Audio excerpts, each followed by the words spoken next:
Have you ever just stopped and wondered why a tiny cup of coffee costs what it does? Or, why a brand new smartphone has that specific price tag? Well, today we're going to pull back the curtain on the hidden forces that decide the price of, well, everything. Let's get right into it. I mean, really think about it. Why isn't a smartphone $5? Why isn't a cup of coffee $500? It's not just random, right? There's this powerful, kind of elegant logic behind all these numbers, and we're going to break it all down.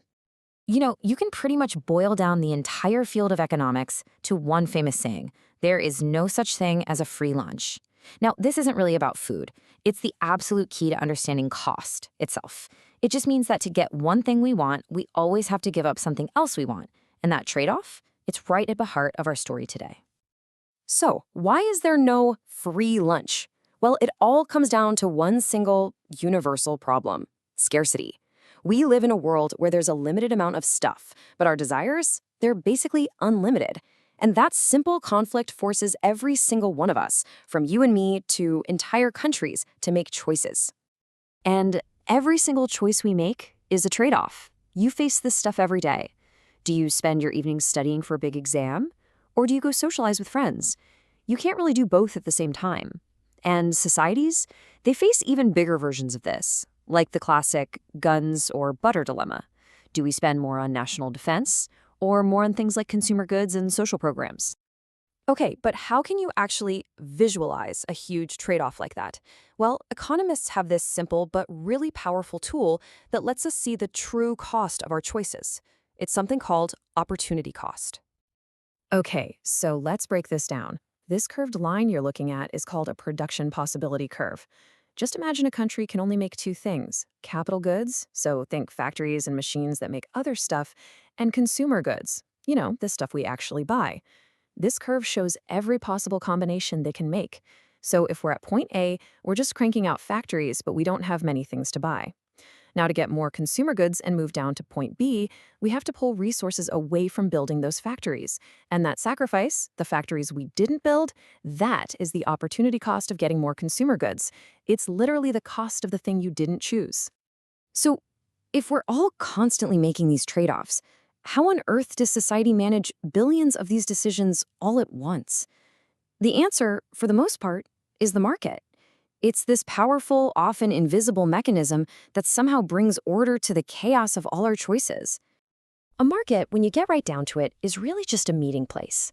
It's where the two great, kind of opposing forces of the economy come face to face. On one side, you've got the buyers, that's us, the consumers. And on the other side, you've got the sellers, the producers and businesses. The price of everything we buy emerges from the push and pull between these two groups. All right, let's start with our side of this story, the buyer's side. This is all about what we want, what we're willing to buy, and crucially, at what price.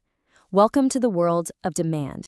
So the formal textbook definition of demand is how much of something people are willing and able to buy at different prices. And it follows this really intuitive rule, the law of demand. It basically says that all other things being equal, when the price of something goes down, people want to buy more of it. When the price goes up, they want to buy less. Simple enough, right? Makes perfect sense. Okay, check out this table. It's called a demand schedule, and it makes that whole idea really concrete. Let's use potatoes as our example. When the price is low, say 20 cents a pound, people are totally willing to buy 700,000 pounds. But as that price climbs up to $1, demand just plummets all the way down to 100,000. And here's the really cool part. If you take all those numbers from the table and you plot them on a graph, you get this, the famous downward sloping demand curve. It's the perfect picture of the buyer's story. Price is high, quantity is low. Price is low, quantity is high. But hold on, that's only half the equation, right? We've got to look at the other side of the market, the seller's story. And their motivation is pretty much the complete opposite of ours. This is the world of supply.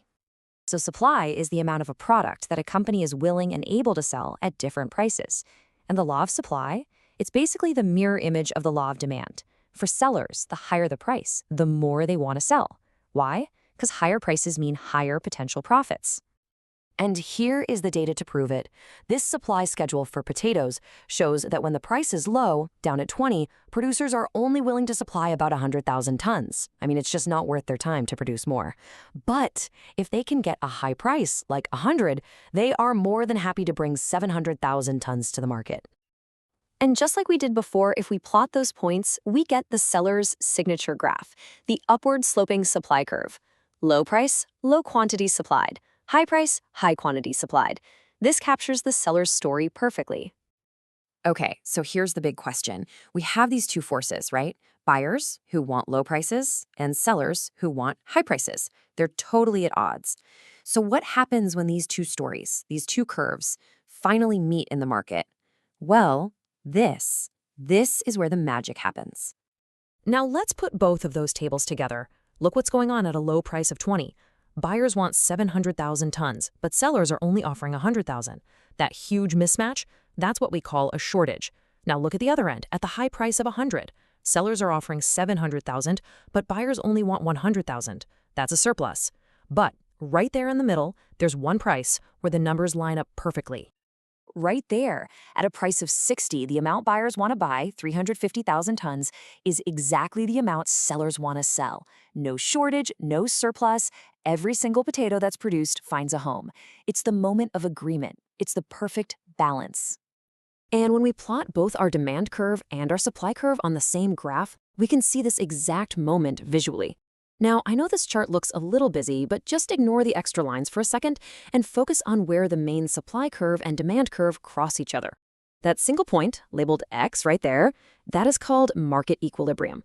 It's where the buyer's story and the seller's story meet. It's the price the market naturally settles on, and it's the fundamental reason why a potato, or a smartphone, or that cup of coffee costs what it does. And that leaves us with this really fascinating final question. If the market is this good at finding the perfect price for potatoes, what about the price of a person's labor? Our wages. This exact same supply and demand model applies. So why do governments often step in and set a minimum wage that's above what the market might decide on its own? What does that kind of price control do to the supply and demand for actual jobs? That's a thought to take with you. Thanks for joining me on The Explainer.